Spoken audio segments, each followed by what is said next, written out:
Hello! I find myself early to Teesdale school again because one of my students haven't found the way to the practice room. So that gives me 20 minutes to do a video for you. So lovely Pauline asked me a question in our Facebook group the other day and asked me to do a video on hydration. And I didn't think I could because I didn't think I could talk for 5 minutes about hydration, but it turns out I can. So here we are. So hydration, your vocal cords are made of water, so drink your water. You need to drink it sooner than you think you need to drink it.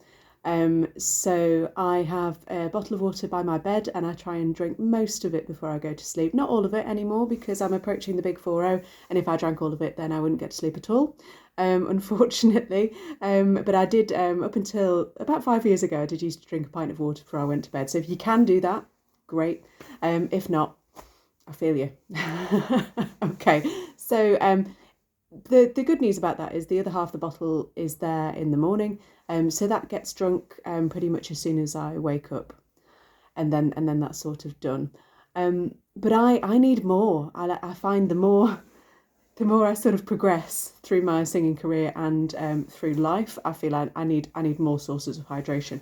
Water on its own doesn't cut the mustard. So I like a herbal tea.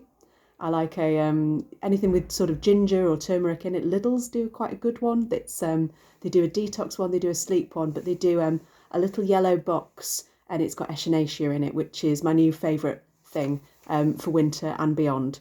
Because as you know, I've not been too well recently and I'm still very much recovering. So trying to mainline echinacea in to me as much as I can without putting myself on a drip. So there we are. Soup is another good one. So at the moment, I've got a concert on Saturday. It's Thursday today. So that's in 2 days' time. I'm feeling like I just want soup all the time. So I get home and I'm just like, soup time. So the soup that absolutely healed me in time for rehearsal on Monday was my spicy chicken broth. And lovely Pauline has asked me for the recipe. So I can't be bothered to write it down just now. So I am going to let YouTube do it for me because I'll do my subtitles later. There's about 10% of my videos are I've discovered. So maybe I'll try and address that. But I hope you understand my neurodiverse pauses to remember where I am and what I'm doing with my life. Okay, so just as I said. So chicken soup. So this is the lazy version of chicken soup because if you really need chicken soup, then you can't be bothered to make chicken soup. So this is chicken soup, even if you've got very little energy. So cooked chicken from the Lidl's or your choice of supermarket or farmer's market, if you're that way inclined. And I don't know if they do cook chickens at farmer's markets. Anyway, I can't be bothered to cook a chicken, so I get a cooked one. Then I can't be bothered to pick the whole thing either, because that takes about 20 minutes and a bit of faff. So I just prise the breasts off the carcass and put those in a nice box so that Richard could have them in a sandwich, because he likes that. And then I get some quick wins. So I get the just sort of take what I can quickly off the main carcass and then start boiling the bones straight away. Take the legs off and do the same and just sort of squeeze the meat off the bone and get the pan boiling with the bones, and then just chuck in any bits of bones and skin as you can be bothered to get it off. And if you can boil that for sort of an hour, great. I did it for 20 minutes this time because I really needed the soup rapidly. And then, so just get that going.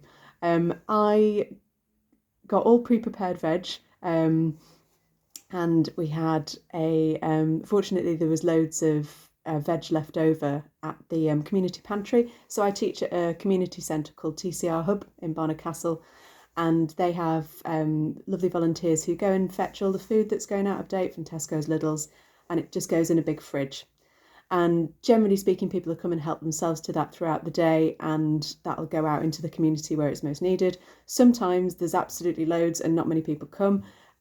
So there's just a lot of vegetables to be had at the end of the day when I'm finished teaching, which I do appreciate. So there was, after our Christmas concert on Friday, there was grated carrot, pre-prepared onion, some pre-prepared celery. So they've just, even it's the thing, you can buy celery and all someone's done is chop the leaves off and chop the stalks off and washed it, but and then sort of packaged it and doubled the price. But that's exactly what I needed on a Friday. So that anything sort of pre-prepared, pre-done, absolutely brilliant. And just bung that in a pan with a little bit of oil, salt and pepper on a nice low heat, and just sweat it out. Squeezy garlic, squeezy chilli, if you've got it. I had chili flakes. Turmeric. I've got some frozen ginger that's been in the freezer for goodness knows how long that needs using. So soup is the destination for that. Any of those warming spices, just chuck those in because they're going to do you some good and help to heal you. When you finished with the chicken broth boiling, just add that to all the vegetables with some chunks of chicken. And any sort of fresh herbs you've got. I had some dill left over at the community pantry as well, because I'm not sure everyone knows what to do with dill, so sometimes it gets left over. So I love a bit of dill at Christmas. I had some leftover pasta in the fridge as well, because it's nice to have a bit of carb in a soup, isn't it? Normally I would peel a potato and put a potato in, couldn't be bothered. So I was really ill. So I had some leftover Christmas pasta shapes in the fridge, so I just sort of broke those up, chucked those in, and that was it. So plenty of salt and pepper and just a bit of lemon. Oh yeah, I chucked a lemon in when I was boiling the chicken bones, just halve a lemon and squeeze the juice and then chuck the rest straight in there, and that just makes a nice lemony bit of extra citrus, bit of extra vitamin C. So that is your rescue chicken soup recipe, and it really did work for me, so I can recommend it. So just try and hydrate a long time before you need to, and try and keep your hydration good all the time and getting some good habits, particularly at this time of year. But if you can, say if you've got a concert coming up in the evening or your choir practice, generally start up in your hydration around about lunchtime. So throughout the day, but really you want to get a good litre down you sort of before sort of 3 o'clock in the afternoon, and then it's got a good 4 hours to get to your vocal cords, which is what somebody told me to do, and it seems to work for me. The guy who told me was a male voice choir leader from Wales, and I went on a music cruise with my parents, and that was one of the things he said. He said, there's no point drinking. I'm not going to do the accent because it's terrible. My version of it. I love the Welsh accent. Richard does a good one actually, but I don't. So he said, there's no point drinking your water now because it won't reach your vocal cords for 4 hours. So whatever you're doing during rehearsal is absolutely pointless. And I went, oh dear. So get in there early. That's the advice. And enjoy your soup. A vegetarian version, I like sweet potato and carrot. Again, any veg that's in the fridge. Sweat it out, put some water on, bit of stock if you've got it, blend it up, and it will heal you and keep you nice and healthy all the way through till New Year.